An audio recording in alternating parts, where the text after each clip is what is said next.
Hay noticias que desaparecen en un día, otras permanecen durante semanas y algunas quedan grabadas en la memoria colectiva. Porque, además de la tragedia, despiertan una necesidad inmediata de encontrar respuestas. Un accidente de helicópteros en Río de Janeiro, Brasil, fue uno de esos casos, porque en pocos minutos aparecieron la incertidumbre, los rumores, las primeras confirmaciones y finalmente el silencio. Entre las víctimas estaban Gaspi, uno de los creadores de contenido más conocidos de Argentina, y Oliver Tree, músico estadounidense reconocido internacionalmente. Dos trayectorias completamente diferentes que lamentablemente estuvieron unidas por un hecho totalmente inesperado. Desde ese momento comenzaron dos investigaciones paralelas, la oficial y la que millones de personas realizaron en sus teléfonos, analizando videos, fotografías, publicaciones y teorías de conspiración. En Nexus creemos que existe una diferencia fundamental entre hacerse preguntas y afirmar respuestas sin ninguna prueba. Preguntar es necesario, claro que sí, pero investigar también lo es. Sacar conclusiones antes de tiempo puede generar desinformación y profundizar el dolor de quienes atraviesan una pérdida. Este episodio no busca reemplazar el trabajo de los investigadores. Nuestro objetivo es analizar los hechos conocidos y reflexionar sobre una pregunta que se repite constantemente en la era digital. ¿Por qué Internet parece necesitar respuestas inmediatas, incluso cuando la investigación recién está comenzando? El día que todo cambió. Las primeras horas de la noticia fueron caóticas. La información circuló de forma fragmentada y muchas personas, incluyéndome a mí, dudábamos de su veracidad. Con el paso del tiempo, llegaron las confirmaciones oficiales y la conmoción fue inmediata. Millones recordaron videos, entrevistas, canciones y momentos compartidos a través de una simple pantalla. Porque cuando una figura pública fallece de forma inesperada, el impacto va mucho más allá de su círculo cercano. Muchas personas sentimos que perdimos a alguien que, aunque nunca conocimos personalmente, formaba parte de nuestra vida cotidiana. Pero mientras el público, nosotros, despedíamos a las víctimas, comenzaba otro proceso, la investigación oficial, la investigación forense, entre otros términos más legales, ¿no? Conocer que ocurrió un accidente no significa conocer por qué ocurrió. Investigando con personas que conocen de estos temas, de temas aeronáuticos, me comentaban que este tipo de accidentes requiere tiempo porque analizan condiciones meteorológicas, comunicaciones, mantenimiento de las aeronaves, experiencia de la tripulación a bordo y muchos otros factores antes de llegar a una conclusión. Por eso las autoridades hablan cuando existen pruebas. En cambio, Internet rara vez espera una confirmación oficial. Cuando el Internet llena los vacíos incompletos.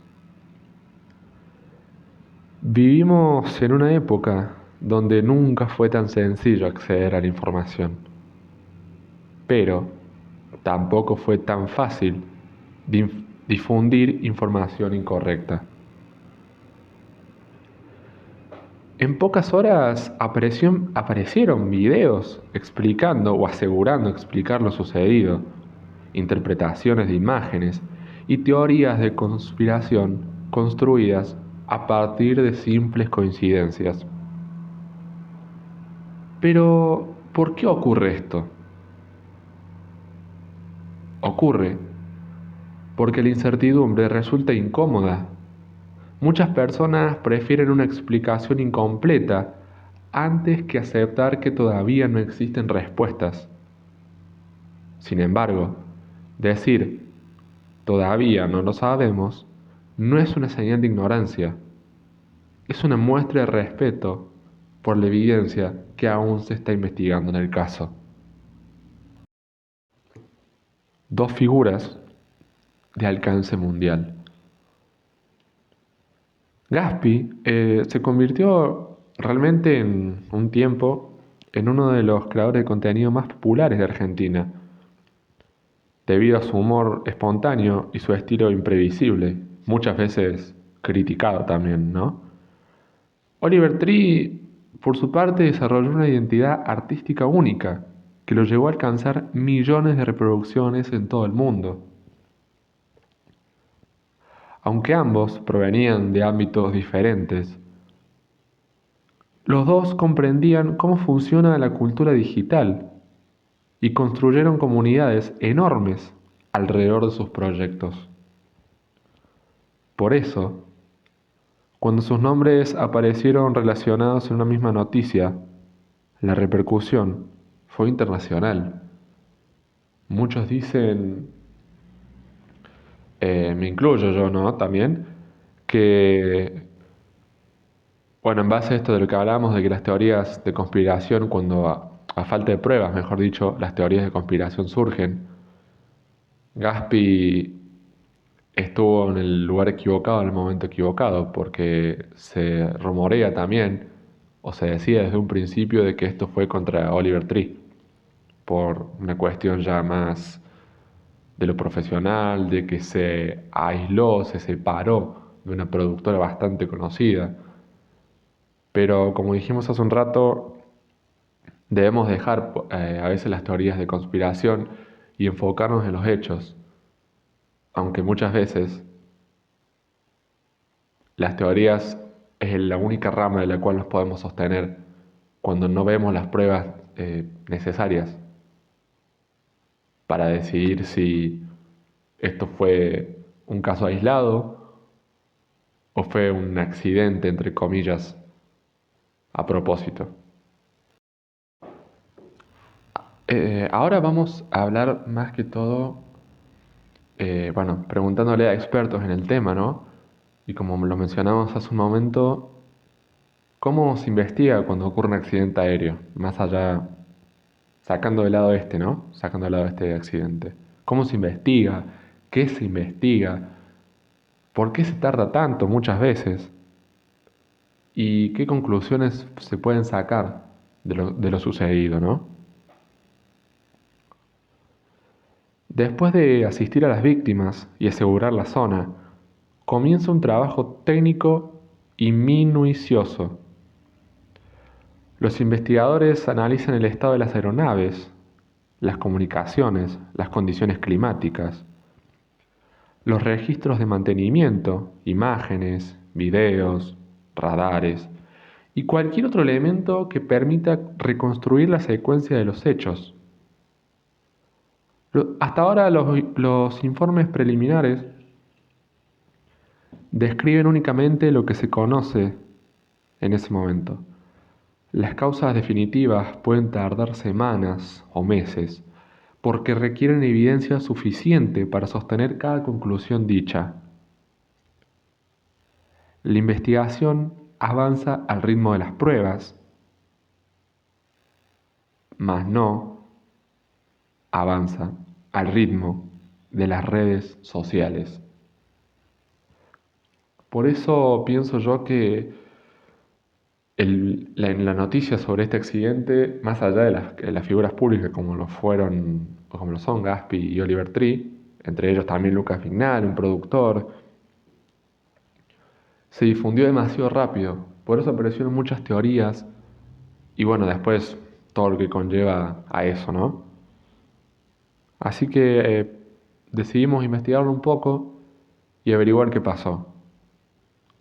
Y gracias a los expertos en el tema, pudimos concluir de que esta investigación todavía no termina, de que esta investigación sigue en pie.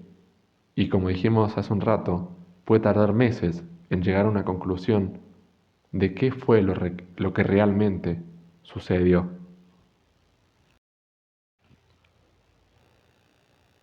El riesgo de sacar conclusiones apresuradas. Internet realmente ofrece, sobre todo en estos tiempos, un acceso extraordinario al conocimiento, pero también facilita la propagación de rumores, teorías, teoría de conspiración, entre otras cosas. Videos editados, imágenes fuera de contexto y supuestas filtraciones secretas pueden difundirse en minutos y ser compartidas por miles de personas sin ningún tipo de verificación alguna. Preguntar forma parte del pensamiento crítico. Lo peligroso es convertir una hipótesis en una certeza sin evidencia,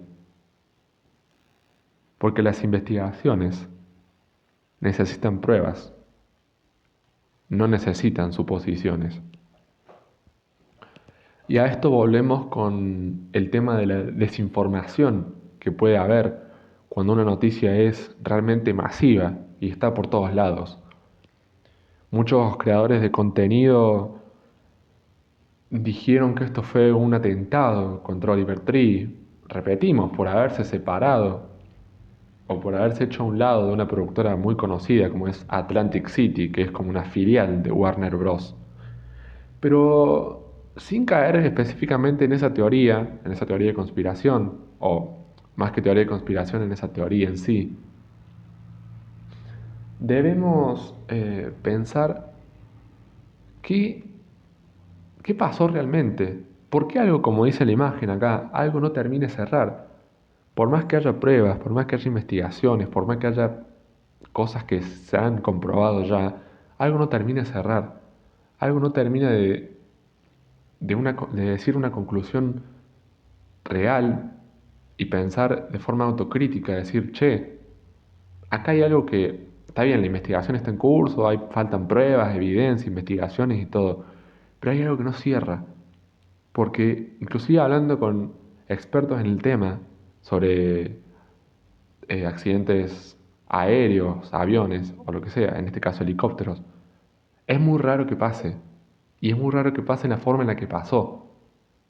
Entonces, más allá de algunas cosas que podemos concluir por nuestra cuenta, necesitamos saber qué fue lo que pasó realmente. Y eso puede tardar semanas e incluso puede tardar meses antes de poder llegar a una conclusión real. Más allá del accidente. Con el paso del tiempo, este caso dejará de ocupar titulares, las tendencias cambiarán y aparecerán nuevas noticias, pero la reflexión va a permanecer.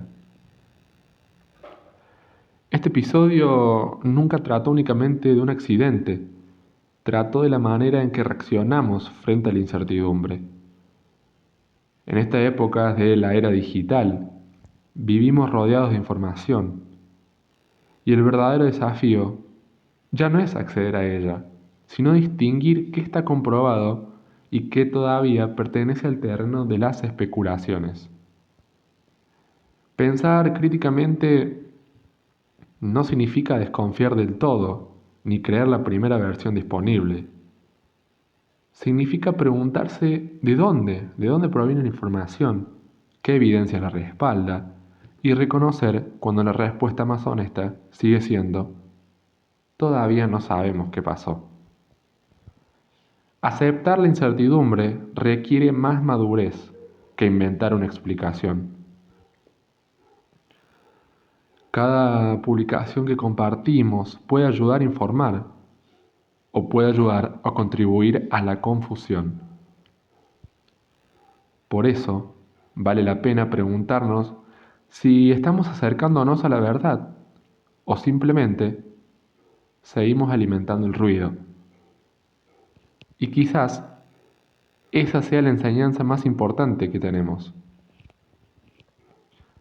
La verdad rara vez aparece en el video más viral o en el comentario con más likes. Se construye con tiempo, con investigación y con evidencia. Si este episodio despertó preguntas y promovió una mirada más crítica sobre la información que consumimos, entonces cumplió con su propósito. Gracias por acompañarnos una vez más en Nexus Podcast. Nos encontramos en el próximo episodio para seguir investigando, explorando historias que desafían nuestra manera de poder entender el mundo. Porque mientras los investigadores trabajan para reconstruir los hechos, en Internet comenzó otra historia completamente distinta. Una historia donde las pruebas dejaron paso a las teorías, las interpretaciones y las narrativas que millones de personas empezaron a construir. Pero, ¿por qué ocurre esto? ¿Cómo nace una teoría de conspiración? Eso será tema del próximo episodio de la parte 2. Y aunque ya hayamos mencionado temas relacionados a este tema, a esta conclusión en sí, esta teoría, lo vamos a hablar en el próximo episodio. ¿Cómo nace una teoría de conspiración? ¿Por qué surgen este tipo de teorías? ¿Y por qué se cree mucho más en esto que en las pruebas reales, en algunos casos? Eso fue todo y nos vemos siempre mucho, pero mucho más pronto que tarde.